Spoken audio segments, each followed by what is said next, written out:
India's first organic ice cream. Better ingredients, better ice cream. Organic Creamery by Iceberg.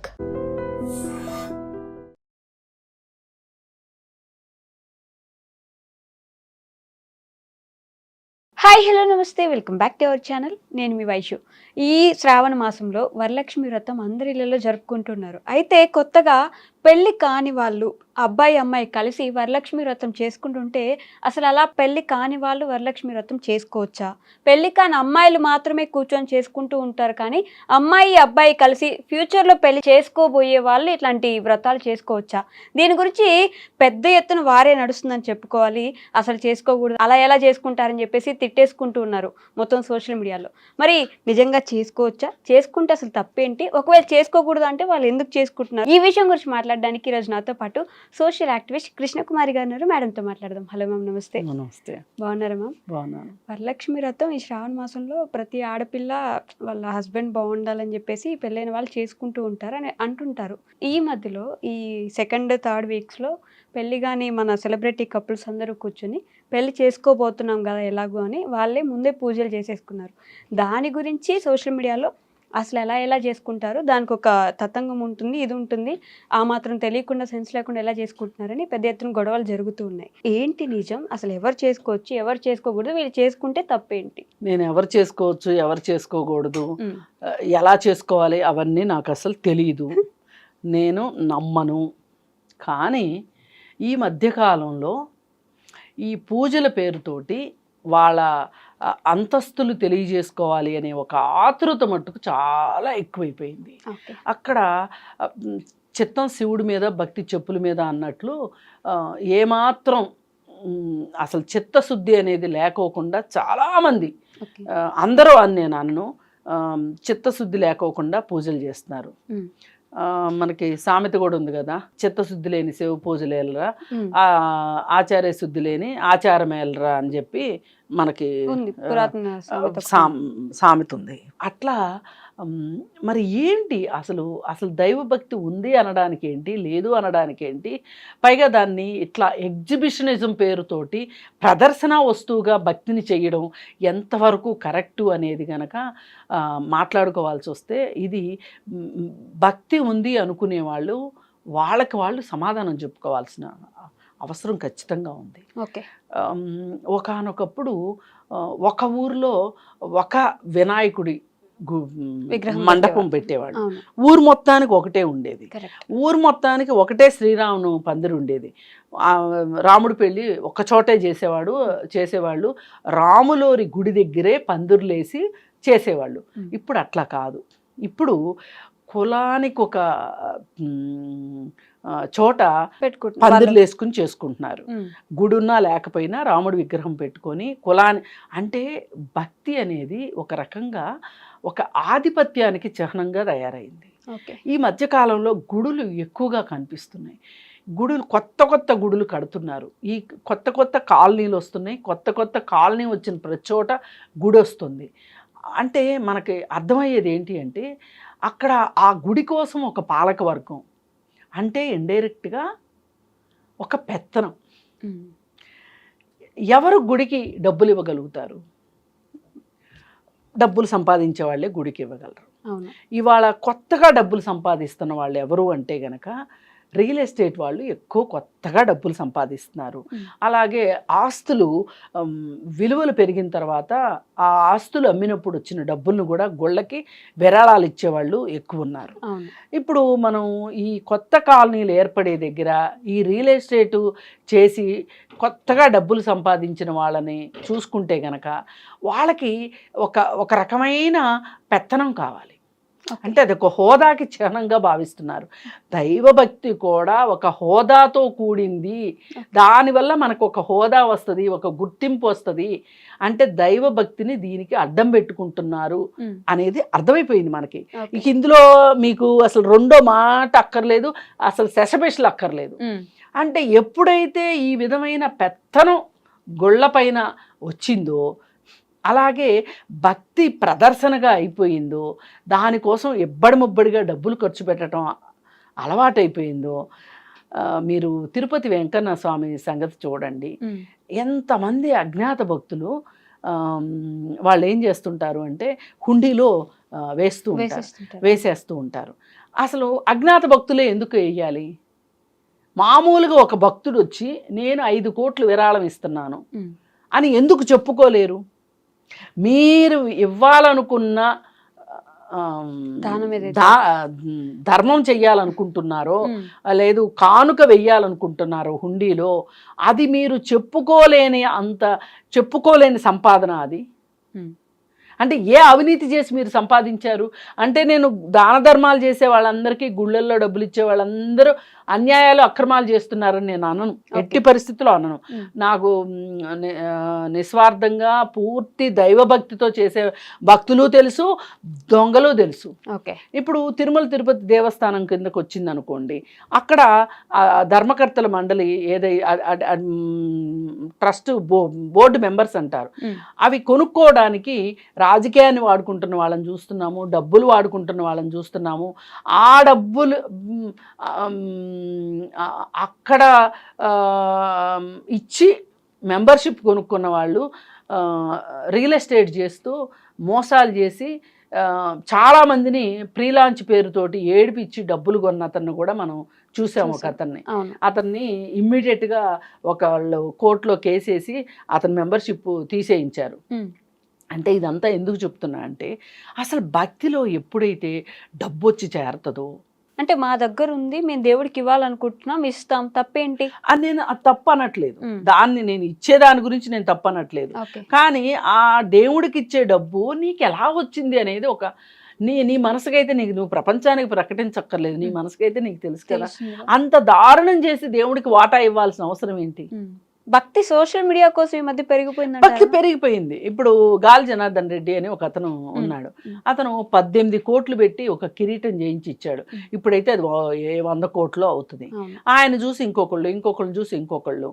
ఇప్పుడు ఈ రాష్ట్రం మాజీ ముఖ్యమంత్రి గారు నాకు అధికారం వస్తే నేను ఇస్తాను అని చెప్పి అప్పుడు తీసుకెళ్ళి ఇచ్చారు.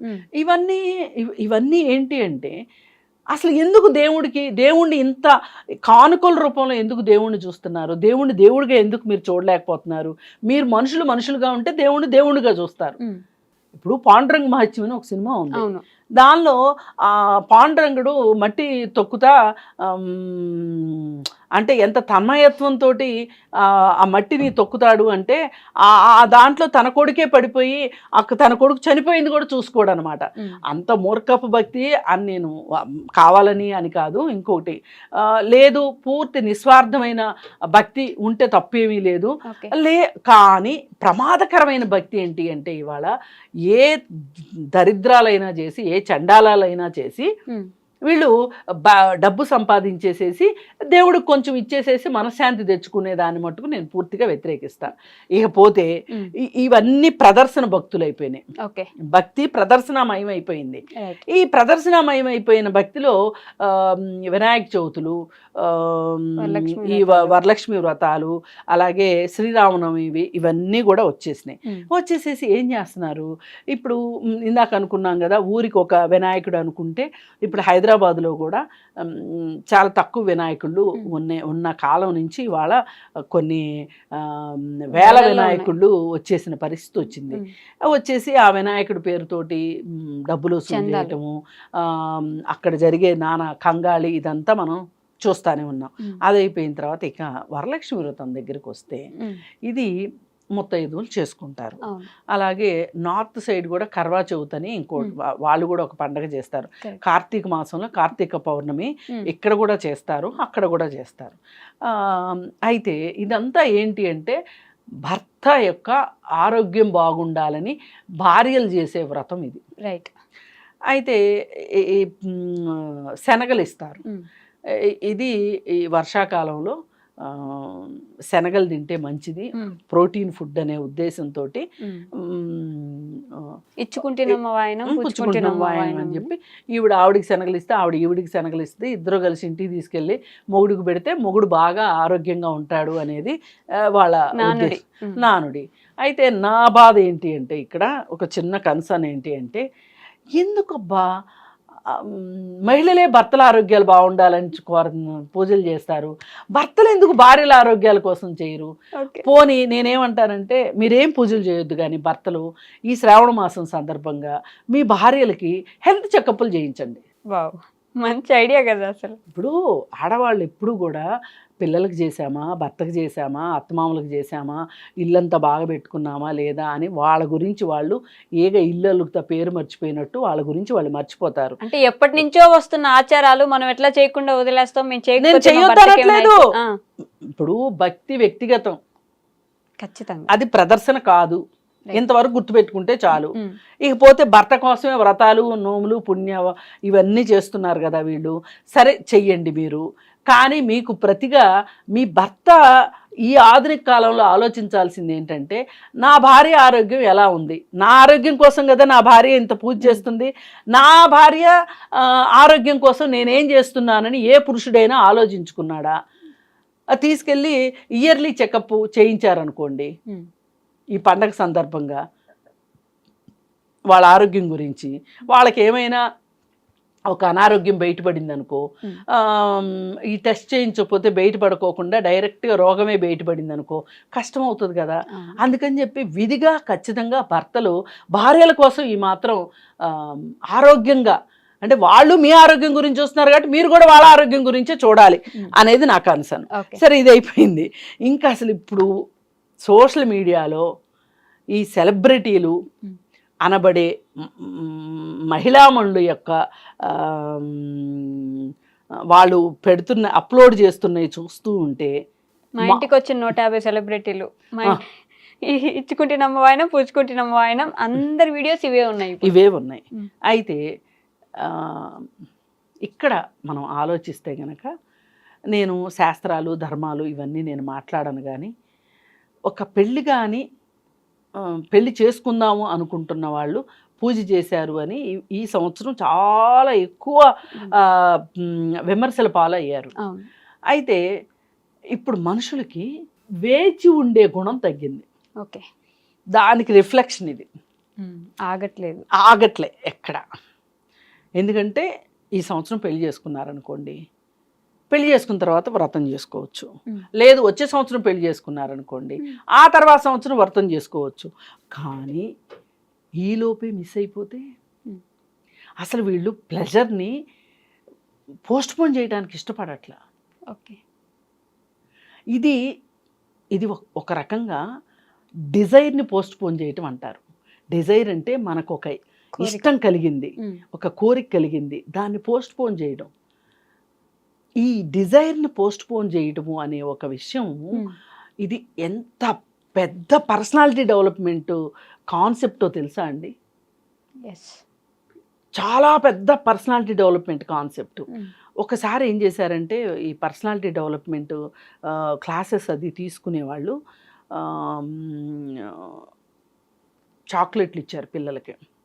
ఇచ్చి మేము చెప్పే వరకు ఎవరు దాన్ని రేపర్ తీయకూడదు, దాన్ని ముట్టుకోకూడదు, దాన్ని తినకూడదు అని చెప్పి, ఎవరైతే అలా ఉంటారో వాళ్ళకి మేము ప్రైజ్ ఇస్తాము అని చెప్పారు. ఓకే, కానీ దాదాపు 80% మంది పిల్లలు చూపులన్నీ చాక్లెట్ మీదే, మనసంతా చాక్లెట్ మీదే.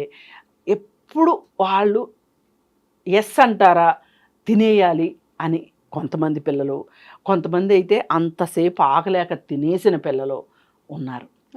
కొంతమంది మాత్రమే, ఒక 20% మంది పిల్లలు మాత్రమే వాళ్ళు చెప్పిన సూచనల ప్రకారం తినకోకుండా ఆగారనమాట. ఇది దేనిని సూచిస్తుంది అంటే వాళ్ళ కమిట్మెంట్ని సూచిస్తుంది. వాళ్ళకి ఒక ఎక్స్పీరియన్స్, వెయిట్ చేయగలిగే కెపాసిటీని బిల్డప్ చేస్తాయి. ఇప్పుడు పులి ఉంది చూసారా, అది వేట కోసం కొన్ని గంటలు మాటు వేస్తాయి. నువ్వు ఒక కార్యక్రమం నిర్వర్తించాలి అనుకుంటే, ఒక లక్ష్యాన్ని చేరుకోవాలి అనుకుంటే నీకు వెయిట్ చేయగలిగే కెపాసిటీ కూడా ఉండాలి. అది ఈరోజు యూత్లో లేదు. దానికి సూచికే ఈ వరలక్ష్మి వ్రతంలో ఎవరైతే పెళ్లి చేసుకోకుండా వ్రతం చేసుకున్నారో అది కూడా అంత హంగు అంత ఆర్భాటాలు. హంగు ఆర్భాటాలు అది సోషల్ మీడియాలో పెట్టడం. ఇది చూస్తే మనకి అంటే ఒక చిన్న ఇంత పెద్ద కాన్సెప్ట్ వెనక దాగుంది. ఎస్. ఇది మన మన క్యారెక్టర్ని చెప్తుంది.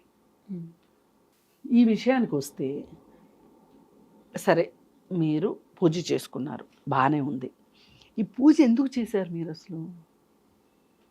మీ సంతోషం కోసం చేశారా? మీ హోదాను చూపించుకోవడానికి చేశారా? మీరు ఎంత ఖర్చు పెట్టారు అని చూడటానికా? మీరు ఎన్ని పువ్వులతోటి అలంకరించారు అని చూపించుకోవటానికా?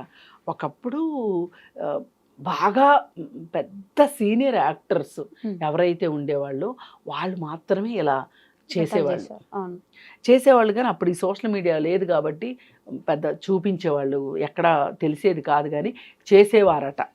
అయితే ఇప్పుడు మట్టుకు చిన్న చిన్న జూనియర్ ఆర్టిస్టుల దగ్గర నుంచి, అలాగే టీవీ ఆర్టిస్టుల దగ్గర నుంచి, సినిమాల్లో ఆర్టిస్టుల దగ్గర నుంచి అందరికీ ఇది ఒక సంతలాగా అయిపోయింది. ఇది ఒక ప్రదర్శన అయిపోయింది.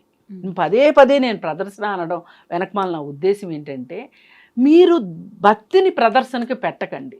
మీరు భక్తితో ఉండండి. ఎందుకంటే భక్తి మీ వ్యక్తిగతం.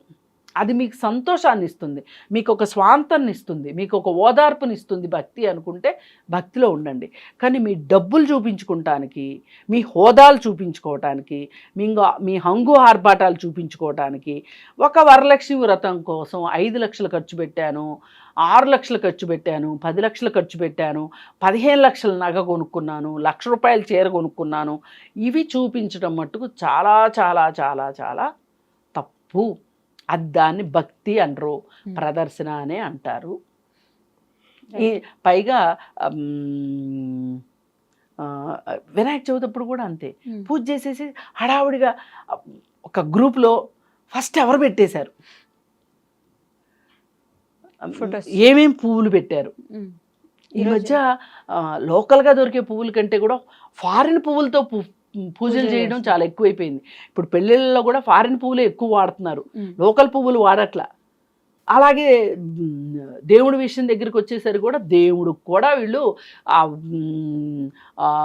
వాసన సుగంధము ఏమీ అక్కర్లే. ప్లాస్టిక్ పువ్వులు లాంటి పువ్వులతోటి, ఫారిన్ పువ్వులతోటి వీళ్ళు పూజలు చేస్తున్నారు. అంటే హోదాని చూపించుకుంటున్నారు ప్రతి చోట. మొన్న ఒకరైతే చెప్పారు, ఒకళ్ళ ఇంటికి వెళ్తే దాదాపు 7-8 లక్షలు ఖర్చు పెట్టి పూజ చేశారండి వాళ్ళు, వరలక్ష్మి వ్రతము అని చెప్పారు. చెప్తే నిన్న వాళ్ళు రియల్ ఎస్టేట్ చేస్తారా అన్న, సింపుల్గా అవునండి అన్నారు. ఈ మధ్య రియల్ ఎస్టేట్ చేసే వాళ్ళకి, ఈ మధ్యని కాదు అసలు ఎప్పుడు ఉందా జబ్బు. అంటే వాళ్ళైతేనే ఇంత అడ్డదిడ్డంగా ఖర్చు పెట్టగలరు. ఫార్మాస్యూటికల్ వాళ్ళు ఒకళ్ళు క్లాస్ 1 కాంట్రాక్టర్స్ అని చెప్పుకుంటారు, క్లాస్ 1గా స్మూత్గా దోపిడీ చేస్తారని అర్థం. అలాగే ఈ లిక్కర్ వ్యాపారస్తులు, ఇట్లాంటి వాళ్ళకి ఇబ్బడి ముబ్బడిగా డబ్బులు ఉంటాయి. ఇప్పుడు ఒక ఎంప్లాయీ ఉన్నారనుకోండి, ఒక చిన్నపాటి వ్యాపారస్తులు ఉన్నారనుకోండి, ఒక కిరాణా షాప్ మెయింటైన్ చేసే వాళ్ళు ఉన్నారనుకోండి, వాళ్ళకి ఎక్కడి నుంచి వస్తాయి అన్ని డబ్బులు? అందుకని దయచేసి మీ భక్తి వ్యక్తిగతం, భక్తిని భక్తిగా చూడండి, భక్తి శ్రద్ధలతో, భక్తి ప్రపత్తులతో ఉండండి తప్పితే ప్రదర్శనలతో ఉండొద్దు అని చెప్పి చెప్పదలుచుకో. ఇప్పుడు ఏమవుతుందంటే, వీళ్ళు ఈ సోషల్ మీడియాలో పెట్టడం వల్ల శక్తి ఉన్నవాళ్ళు శక్తి లేని వాళ్ళు కూడా పూజలు చేయాలని చూస్తున్నారు. ఇవాళ చాలా కింద స్థాయి వర్గాల్లో కూడా ఈ పూజల ఇది చాలా ఎక్కువైపోయి భరించలేని ఖర్చు ఎక్కువ అవుతుంది. పైగా పనిలో పనిగా ఇంకొక మాట, ఈ బొడ్రాయి పండుగలు అని జరుగుతున్నాయి. ఈ బొడ్రాయి పండుగలు జరగడం వల్ల ఏమవుతుంది అంటే, ఒక్కొక్క ఊరు వాళ్ళు ఒక్కొక్కసారి చేస్తున్నారు. ఆ ఊర్లో వాళ్ళందరూ ఎక్కడెక్కడ ఉన్న పిల్లలు, ఎక్కడ ఉద్యోగాలు చేసే విదేశాల్లో ఉండే వాళ్ళు కూడా వస్తున్నారు బొడ్రాయి పండుగలకి. వచ్చి వాళ్ళు బట్టలు పెట్టుకోవటాలు. సగటున ప్రతి కుటుంబము ఒక బొడ్రాయి పండగకి 50,000 ఖర్చు పెడతారు. ఖచ్చితంగా 50,000 ఖర్చు పెడుతున్నారు. ఈ 50,000 ఖర్చు పెట్టే విషయంలో మా దగ్గర పనిచేసే వాళ్ళు కూడా 30,000 ఖర్చు పెట్టారు. 30,000 ఖర్చు పెడితే నాకు గుండె ఒక్క క్షణం జల్లుమంది. అంతకుముందే ఆ అమ్మాయికి ఏదో అనారోగ్యం ఉంటే నువ్వు చూపించుకోమ్మా అని నేను సలహా చెప్తే, అమ్మ హాస్పిటల్కి వెళ్తే ఈ టెస్ట్ అంటారు, ఆ టెస్ట్ అంటారు, ఈ మందులు అంటారు, ఆ మందులు అంటారు, అమ్మ మా దగ్గర డబ్బులు ఎక్కడున్నాయి అన్నది. అలాంటిది 2 వారాల తర్వాత ఇట్లా బొడ్రాయి పండగకి వెళ్తున్నాము అన్నది. సరే నేను ఎంత సింపుల్గా వెళ్ళి చేసుకొచ్చుకుంటారో అనుకుంటే, వచ్చిన తర్వాత అడిగితే ఎంత ఖర్చు అయింది అంటే 30,000 అయింది. 30,000 ఎందుకు అయింది అంటే, ఏటను కోసామా, ఆడబొడుచులకు బట్టలు పెట్టామా, అయ్యవారికి డబ్బులు ఇచ్చామా, ఇవన్నీ భోజనాలు పెట్టామా, ఇవన్నీ లెక్కేస్తే 30,000. అమ్మా నువ్వు మా 30,000 గురించి ఎలా మాట్లాడుతున్నావు? మా ఊర్లో ఒక్కొక్కళ్ళు లక్షేసి ఖర్చు పెట్టారమ్మా, ఎక్కడెక్కడ చుట్టాలని పెళ్ళిళ్ళు చేసినట్టు చేశారమ్మా, అసలు మా ఊర్లో ట్రాఫిక్ జామ్ అయిందని చెప్తుంది ఆ అమ్మాయి నాతోటి. ఎక్కడి నుంచి వస్తుంది ఇది వెర్రి? ఇది భక్తి కంటే భయం ఎక్కువైపోయింది. ఇప్పుడు రాకపోతే మనం ఏం చేస్తారు, అమ్మవారు ఏం చేస్తారు? ఇదంతా మార్కెట్ మాయాజాలం తప్పితే ఏమీ లేదు. అయ్యవారులు చెప్పారని చేయటం, అయ్యవారులు వాళ్ళకు వచ్చే దక్షిణాల కోసం వాళ్ళు చెప్తారు. అలాగే వ్యాపారస్తులు అప్పుడప్పుడు కొన్ని వదంతులు వస్తుంటాయి. అన్నా చెల్లెళ్ళు బట్టలు పెట్టుకోవాలంట అని వస్తుంది. ఎక్కడ లేని సందడి వచ్చేస్తుంది బట్టల షాపుల్లో. అక్కా చెల్లెళ్ళు పెట్టుకోవాలంట, సంవత్సరానికి ఒకటి వస్తుంది. ఇట్లాంటి ఖచ్చితంగా వస్తాయి. ఏంటి అంటే ఇదంతా వ్యాపారస్తులు రేపెడుతుంటారు. ఇవన్నీ అక్క చెల్లెలకి తమ్ముడు ఇంటికి పిలిచి బట్టలు పెట్టాలంట, సెంటిమెంట్ పేరుతోటి. సరే, ఏది ఏమైనప్పటికీ కూడా మనం ఒకటే కోరుకునేది ఏంటంటే, ఎవరికి వాళ్ళు ఈ సోషల్ మీడియాలో చూసి దాని ప్రకారం కావాలనుకోవటం కానీ, అప్పులు చేసి చేయటం కానీ. ఇప్పుడు ఆ రోజు 30,000 పెట్టి పండగ చేయడం కోసం ఆ అమ్మాయి పనిచేసే ఇళ్లలో ఒక ఇంట్లో తలా 5,000 అప్పు తీసుకొని వెళ్ళింది. మరి ఇది అప్పేగా.